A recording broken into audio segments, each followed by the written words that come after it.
It is. I mean, it is, right? I mean, look, you can't roll out of bed and just say, "Oh, I'm going to be Bill Reiter today," right? Who can? Only you can. It's a rare one, right. So it's the truth. And but don't you like So, if you one thing, I love it. No, it's a great. And you compare that to a guy who did this town love, right? Look at a couple years back, this town before the Mookies, before the Shoheis, one of the players that this fan base fell in love with was Cody Bellinger. And Cody Bellinger won MVP with the Dodgers. He's now in the Yankees. And even when he struggled, it was like, man, I used to always say, don't stop belly even, right? I'm a belly ever, right? Because we always believed in this guy. That's bad, though, bro. That's bad. I give you a boo. Give you crickets. Combine them both. But the point is when a player's personality. Great point. I'm getting emotional listening to your eloquation. You need a tissue? I do. Here on D-Mac and Reiter, it's such a great point here on 97.1 The Fan. It's one thing not to connect with the city. Because if you start hitting the ball, if you start playing at the level you're supposed to, they'll come around. It's another thing to potentially not connect with your clubhouse and the way that maybe that can affect you a little bit. And I thought Dave Roberts said something that was really interesting. And I'll be curious if you see it as a glass half empty, I do, or a glass half full. Got a fighting chance. I think he's in a better headspace. I just think he's just having more conversations. He's a quiet guy by nature, but, when you're kind of internalizing everything and taking that on yourself, that's tough. But just laughing and joking with the guys just kind of loosens them up a little bit. That to me sounds like Kyle Tucker's had a lot of trouble fitting in behind the scenes. I think that's probably comes with the territory of he just hasn't had those great moments. But I'm with you, though. It does feel like he hasn't, even in that clubhouse, and only those guys know. They're very supportive guys. They really are, right? Here's the thing, though. You think it's a pretty nurturing, I don't know is that the right word? or Absolutely. I think that all those guys are going to be willing to embrace Kyle Tucker. I don't think that's the issue. I know that Freddie Freeman has been probably one of the top guys. I remember asking Kyle Tucker at his introductory press conference, I asked him this specifically. I was like, hey, how are you fitting in with the guys? How are you fitting in with this clubhouse? And he told me, he was like, yeah, I FaceTimed Freddie before I came out here, and he told me not to do anything stupid. And Kyle Tucker thought he dropped like prime Eddie Murphy comedy there, right? He thought he was like, that was a killer line or something, right? So the funny thing to me is, wow, he kind of, it's like he's trying to be something that maybe he's not, and you kind of have to embrace, I don't want to say the personality that it's not of like the Kike Hernandez mold or anything like that. And the bottom line is that if he does produce, ultimately Dodgers fans will embrace him. But think about how wild this is. And like I said, he's like a Volvo, a great car, nice car, but I never got a Volvo poster in my room, right? It was Lambos and Bugattis and Ferraris and that kind of stuff. He's like almost like a Ferrari that doesn't have a paint job. It just there's something that's off about him compared to the stars that we have. And I think if you are Tucker, you combine that with the lack of production, with some of the issues you've had this season, and it's just an uncomfortable kind of cloud that's kind of hanging in that cloud. And that's his deal, because you know what it's like. I mean, you have a huge personality. When someone has a big personality, I think it's easier to connect before you sort of show what you can do at work. When someone's really quiet and they don't say a lot, that's fine. That's how some people are built. The way you get to know people, the way you impress people, the way you connect as a baseball player is playing baseball well, and he hasn't done that. So I could see where if he's got that kind of introverted personality, it would make it maybe harder in a Dodgers sort of reality where you have massive No, and what I was told was, no, it's actually the opposite. He actually loves baseball. It's that's what he loves. And he's not going to be one of those guys that is going to be like a Mookie Betts or that's bowling and having these other endeavors. He's not going to be a Kike and Rojas and Freeman going on Wheel of Fortune. He loves to grind out and play baseball, and that's what he does. He plays baseball. He spends time with his family. He does golf. He just had a kid. And the thing is, I mean, last 2 years combined, I mean, he was, by every definition, offensively, the ninth best hitter in baseball. He hasn't been close to that with the Dodgers, and we are well over a third of the way through the season. And I think to your point, is he on off-putting might be a little bit of a stretch, but aloof has trouble connecting with people. And do you know who was really aloof and kind of Derek Rose? And you could mistake that when he was, because I covered him back in the day, for being obnoxious. But he was so good it didn't really matter. Oh, here's more. You want more? I got more from keep going. My inside source. Inside. Not a bad dude. He writes, I may be off, but it feels like he doesn't love baseball. He's just better than average at playing it. Not a knock, just how he's perceived in the Cubs clubhouse. That's interesting. That's interesting because that has been a kind of a narrative that has followed him. But maybe it's unfair. I think it's kind of like, so who do you love? Who do you love from the last couple years? You brought him up a couple weeks ago, which was Corey Seager. I love right? when you brought up Bellinger, Seager. And Seager was a guy who I love he's Seager. not going to be the host of the Tonight Show anytime soon, right? He did but his charisma was up with the bat. Right, so it was like he was my memory of him. It's been a long time, but he was clutch at times, and he had a beautiful left-handed swing. Like he was charismatic with how he swung the fan base. It was like when he first played that at a Dodger game, and all the fans chanting Freddie, Freddie. Yep. I was like, wow, he gets it, man. He knows that there's that. Like Myles Garrett, understanding the place that you're at, that little tiny bit of connecting. feel. And it worked. There's a connection there. It probably does. It's probably unfair. It probably is. Like, it is probably unfair, but it does mean something. And he's disconnected from his own team. I mean, that is. I don't think it's a stretch. What we heard from Dave Roberts is this guy hasn't connected with the team, and maybe he's getting closer. That's a maybe. And again, you don't have to connect with your team to be a star for your team. I've seen guys. But when you're not playing well and you're the new guy and you make that kind of money and you're hitting generally where he did hit in the lineup and you're aloof and you're not connecting and you don't have those touches that a Myles Garrett or a Freddie Freeman has, it can add up to an awkward reality that he's a human being. Human beings get impacted by feeling like they don't belong. They do. And you look at Kyle Tucker, it's kind of one of those terms of the force, like, wait a minute. It's so murky you're on. I can't do it. Can you do anything, Yoda? Murky. No. Why was Mookie going to catch a stray here? He shouldn't have. He didn't. But I think it's apt to bring it up, though, because you know what Mookie Betts did when he was 29. You know what Mookie Betts did when he was in his prime. He helped his team win World Series titles. And right now, the Dodgers are going to have to answer the question, hey, you gave a dude $240 million, $60 million AAV. It's the highest any baseball player has ever gotten paid on an annual basis, and he's not going to be an all-star. That's where it is. As long as there's he's nothing an he can do to be an all-star. If he's an all-star from July 20th until the end of the season, that's the thing is I am willing to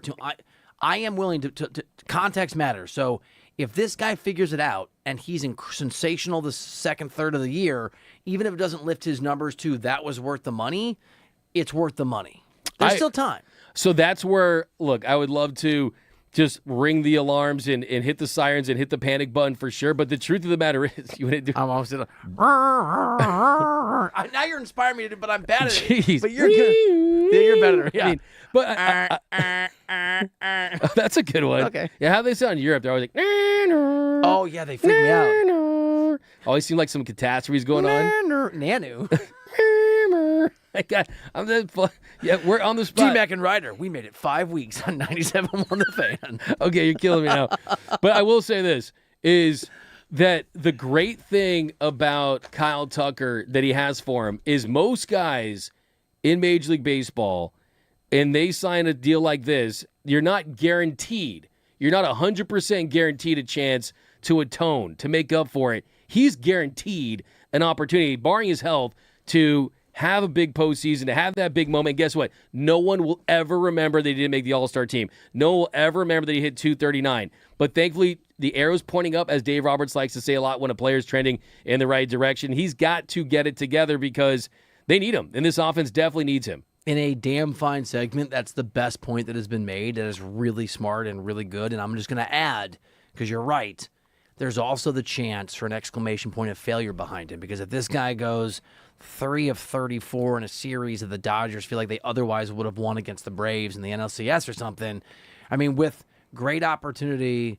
comes great expectations, right? I mean, that's not the expression. I just combined Charles Dickens and Spider-Man, but they always need to go together. It's like peanut butter and chocolate. Nobody saw it until somebody did it. You know what I'm saying? Together, yep. You know, it was the best of times. It was the worst of superheroes or something. Yeah, that's how it works. Thank you. D-Mac and Reiter. D-Mac. It's the most money by season that a guy's ever been paid. But there is a longer game here. We hope it works out for him. It's D-Mac and Reiter, 97.1 The Fan. We don't claim L.A. Pete Crow Armstrong anymore, even though he's from here, because he checks notes insulted the hell out of Los Angeles. But the Chicago Cub did do something that made us think about a few other actual Los Angeles sports figures we do claim, and history and baseball and milestones and moments that matter to us. And we're going to have a deep We Love Baseball conversation along those lines next here on DMAC and Reiter.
was a week and a half or a week from being born when we saw them in a tiny little venue in Kansas City. Is that where they're from? No, they were just touring. Wow. They're from somewhere else. D-Mac and Reiter. Are they what's their song? I've been roaming around. Is that them? Yeah. Whoa. I don't even know that. I just musical artists. No, Sex no. on Fire is what got them on the you cover of Rolling Stone. somebody. That's them, right? So you know exactly who they are. That's the only song I know. Though. You somebody. It's the only one I know, dude. Kings, man. Do you want to keep going? No. You're a singer. No, You're an man. artist. I'm done. Voice like an angel. Yeah. Charisma like a politician. More like voice like the Angels. Bad. I'm trying to read your man. Set that up like it's about to be the most epic segment in the history of sports radio. Well, 'cause I did it wrong. Yeah. No. I think it was 10 out of 10, no notes. 10 out of 10? No notes. Did he write it down? Did I get a point? Yeah. You're on D-Mac and Reiter? There you go. You get your point. I think I just threw my back out laughing. I think I just pulled a muscle. All right. Here's what I was thinking.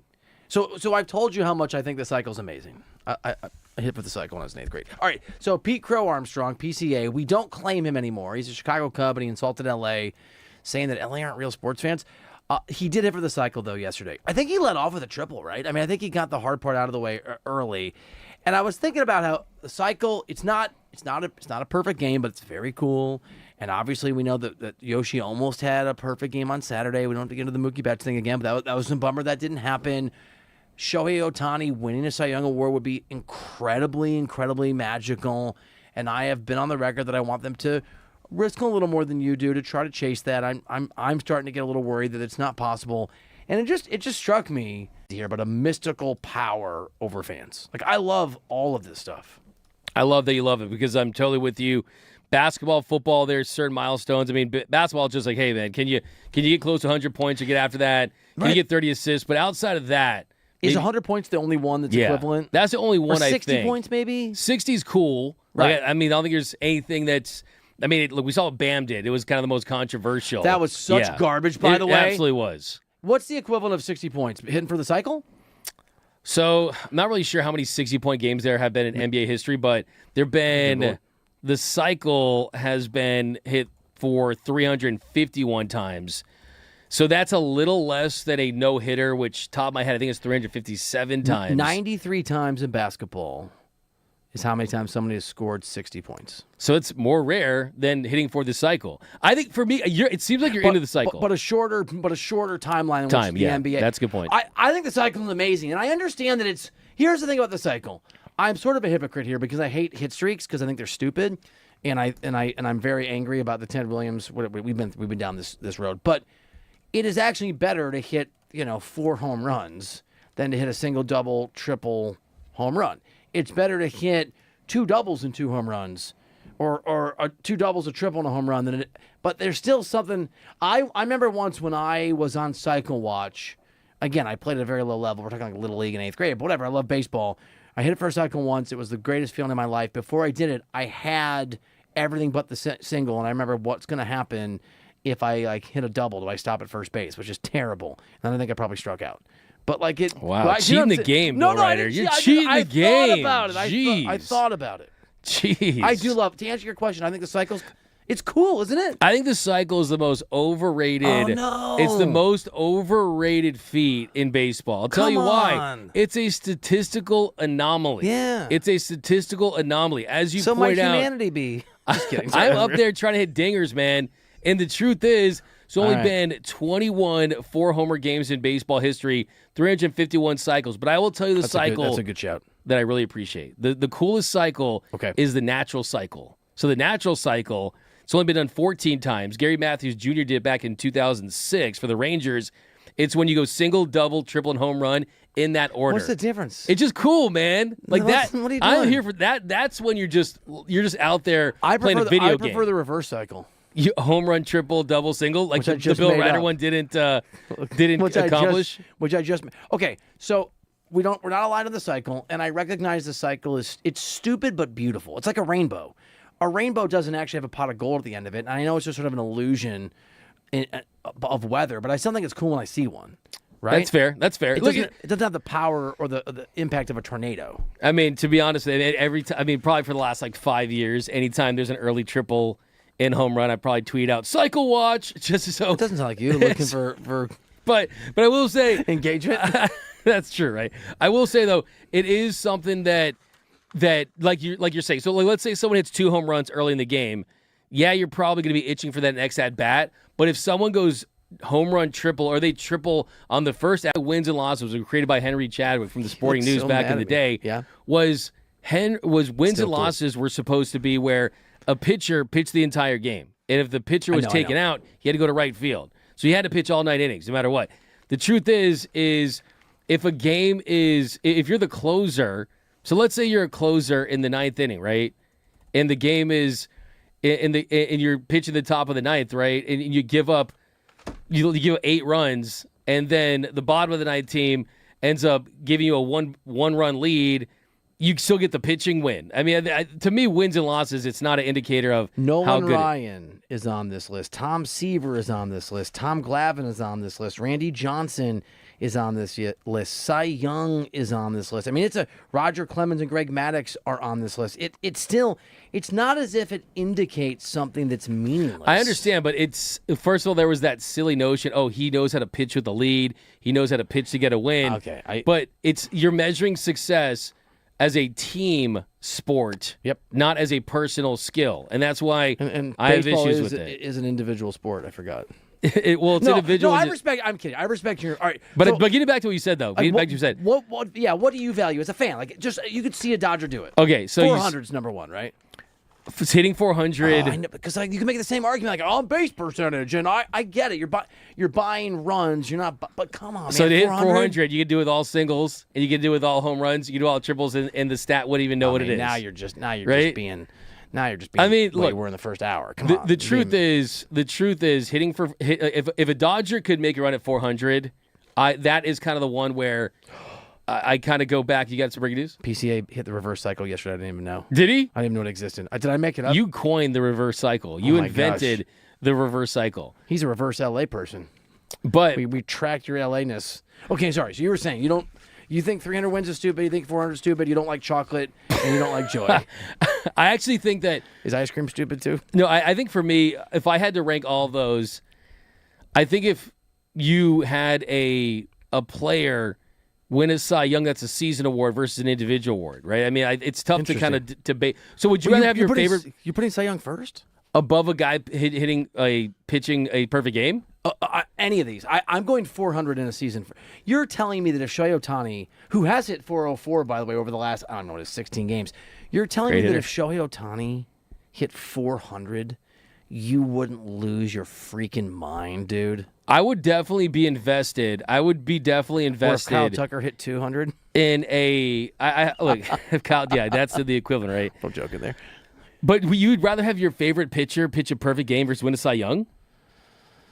No, I'm just saying the order okay, so if we're separating it out, here's the order I would go in. I would rather have my favorite hitter hit 400. Then I think 300 wins would be cool because it's just never gonna happen again, right? Even though, don't give me that look twice. No, I love it. Hurt me the first time. Am I really? I feel like I'm not doing it. No, the judging. Am I making looks crazy. here? If you look at your wife whenever you think she's wrong, no wonder you sleep on the couch sometimes because you do not. That's a do not. I sleep there a lot. That's a do not hide your contempt moment. Which okay, so I'm going to go 300 wins, even though I know it's stupid, and then I'm going to go. Then I'll go Cy Young. Then I'll go perfect game. Then I'll go 3,000 hits. So why does 3,000 hits matter to you then if you don't care about 300 wins? Because it's also they could just get a walk every time. I'd rather have on base percentage. Some of it is the emotional nostalgic connection, I guess. But there's one that you haven't mentioned that's number one for me as far as single season achievement. What do chicks dig? The long ball. Exactly. 500 home runs. Give me there's nothing that would be more exciting. There's nothing that would be more exciting in baseball than Shohei Ohtani going for 74 home runs, especially as a Dodgers fan. I'm down for that. To eclipse Barry Bonds, Mr. Steroids up in San Francisco. See, that would be number one for me. I'll be the downer now here on DMAC and Reiter, is that the home run thing has lost its luster for me because I've seen it cheated so badly. It's not Shohei Ohtani. It's not the modern athlete. I think the game's clean, but The Sammy Sosa, Mark McGwire, Barry Bonds stupidity ruined it for me. Home runs, and that's the thing. It's not based on entirely on what's rational for me.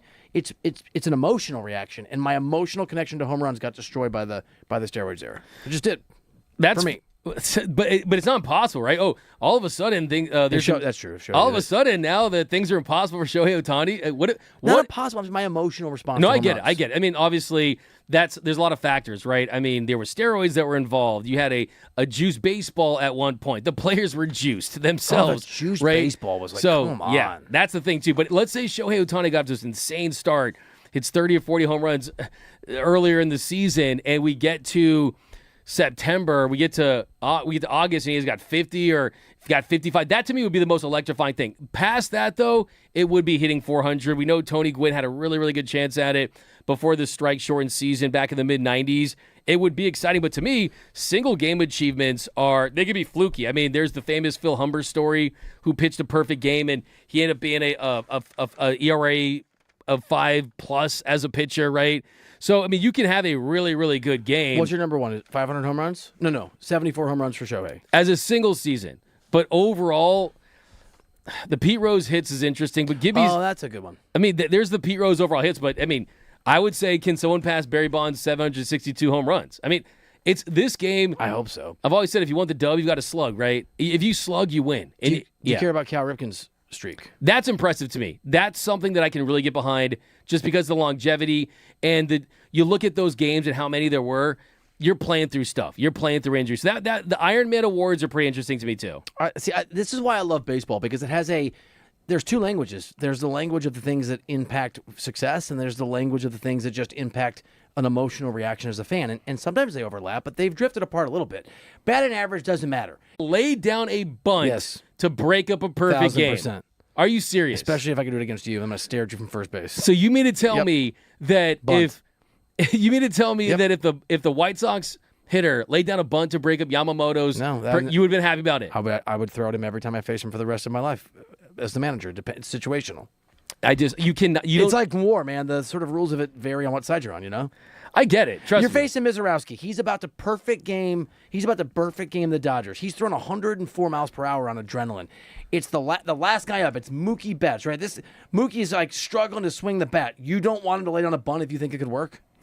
You'd love it. I would hate it. You'd eat it up. I would hate No. Really? No. I mean, for me, we're not aligned. I just don't look. The bunting in that situation, it's the wrong thing to do. It is the wrong thing to do. That's something that you can't cheat the game from that. It's never wrong to hang out with D-Mac and Reiter 97.1 The Fan, and we're going to keep doing it with some hoops talk. Giannis is eyeing a place. It's a preference. Is it the Lakers? We'll tell you next here on D-Mac and Reiter.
It's D-Mac and Reiter, presented by DTLA Law Group on the new 97.1 The Fan. The voice of LA sports. Accident or injury, text injury help to 40222. That's injury help to 40222. We are the new 97.1 The Fan, the voice of LA sports, where my partner is incredibly disappointed in me on a moral level. So if you don't know, if you didn't listen to the last segment, Bill Reiter says that if a opposing pitcher in Major League Baseball had a no-hitter or perfect game going, and he was at the plate and it was later in the game, instead of staying in the box and trying to get a hit like a man, he would lay down a bunt. Men bunt. Ricky Henderson wasn't a man? Is that what you're saying? In that situation. You're saying Ricky Henderson wasn't a man? And that's it. So what if everyone goes up there just bunt, bunt, bunt, bunt? You know, here's the thing. How do you know if you're going to lay down a perfect bunt? You don't. That's You'd why probably try to lean into one and get hit too, wouldn't you? Yeah. If I was the pitcher, man, I'd go right in the middle of the numbers. I would Dorn that thing all day long. Would you? Roger yeah. Dorn it? Yeah. Jeez. Yeah. If you ever tank one like that again, I'll do stuff I can't Oh say my on gosh. 97.1 The Fan. Burge, do me a favor. Help me remember. Write it down or set an alarm. Just remember. Whenever we have baseball players on from the Dodgers, I'm going to ask them what they would do. Or a pitcher what they would, if it was done to If they'd them. be okay to bunt. Okay. In the meantime, it's time for a rapid-fire version of I'm Doug, and this is Hardwood Headlines. Come on. No? Yeah, that was good. Okay. Bill. And I'm Ryan, and this is All Hardwood right. Headlines. Smooth. We are talking all things around the NBA, and of course, big news from the Lakers today. Lawrence Tanter, their longtime PA announcer, has retired after 43 years as the PA announcer. He will stay on as a special advisor for game presentations. But that is, can we give him a cheers? Incredible run. Absolutely. I Very mean, he's what you think of all the way back to the Forum, going to Staples Center, turning to crypto. I mean, I love the fact that he's still involved, but 43 seasons, gonna miss him. I hate to say this, but Lakers games, they're still gonna be great, but they're never gonna feel the same again. I mean, that's a connective sort of tissue to a team that is as part of a DNA of an organization as you can be. Well, you guys were talking earlier about the odds that LeBron James would stay with the Lakers, or maybe he's going to be paid off here. go to the Warriors. I believe you guys had around 20% odds of LeBron going to the Warriors. Well, Bill Simmons is placing a much larger bet on LeBron going to the Warriors. LeBron. What happens with that is a good one. This one's a really fun one because the Warriors is really in play now, like for real. I really feel like if I had to bet my life on a team, I think I would bet on them. Stop betting your life and everything on these things. I'm not actually betting it, but that's what I think that would be the move. I mean, it's aggressive. It's not as aggressive, Doug, as if I were on, what was it you said last week? If you were an electric chair. Electric chair. Yeah. And I needed one player to get a hit to save me from the electric chair. Would you allow him to bunt? Okay, you got me there. I love it. I would not let Freddie Freeman bunt because he's going to get a single, double, or home run. Maybe even a triple. And you did. Can I say something about Bill Simmons, though? Please. R.I.P. Bill Simmons, then. Because I can't see this happening. Going to the Warriors, he bet his life on that? R.I.P. Bill Simmons. I mean, that's a lot. I mean, I feel like you kind of talked me into the Warriors idea and maybe believe it a little more last couple of weeks. Man, if this happens, geez. The fact that they reportedly might let him commute from L.A. Yeah. tells you everything you know yeah. about where he wants to be, but also how much the Warriors would accommodate to make it work. R.I.P. Bill Simmons is quite would go down. Yeah, where would be really exciting. Absolutely. I mean, Miles Turner, have a pick and pop guy to throw in Luka. Who knows? But, I mean, kind of getting the aftershocks of a Giannis trade. I think Tyler Hero is from Milwaukee or Wisconsin. Yep. So, yeah, I'm sure that kind of makes some sense. If I'm a Heat fan, I'm driving Hero to the airport to get Giannis. And let's be honest. I don't think Hero's that good. Me too. That's what I'm saying. If I'm a Heat fan, bye-bye. Right. Yeah. But the problem is I see where Milwaukee just goes, we're going to trade Giannis Antetokounmpo for this guy? That's the thing, too. For this schmo? But, look, let's be... How many teams... I can't say that? How many teams would you... He's a schmo. Yeah. The Heat feel like such a just Giannis move. The Heat feel like such a Giannis move. They get those guys. They find a way to get those guys in their history. If they had been able to draft more successfully and develop better players, they would have them by now. Right? Because obviously the Celtics have done a great job of that. The Greek Heat. Was that? The Greek Heat. That was good. No. That was bad. I was trying to be your friend. But you're still my friend. I still support you. Jim Harbaugh speaking next here. D-Mac and Reiter. They have the sources. They have the poll.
Bill Reiter, Doug McCain, hanging out, doing our thing, chilling, I would bunt.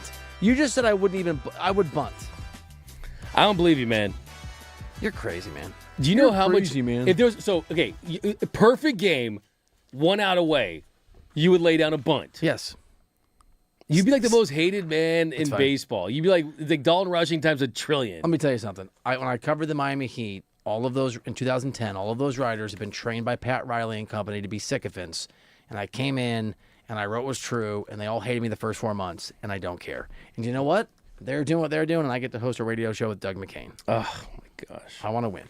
DMAC and Reiter, presented by DTLA Law Group on the new 97.1 The Fan, the voice of LA sports. Accident or injury, text injury help to 40222. That's injury help to 40222.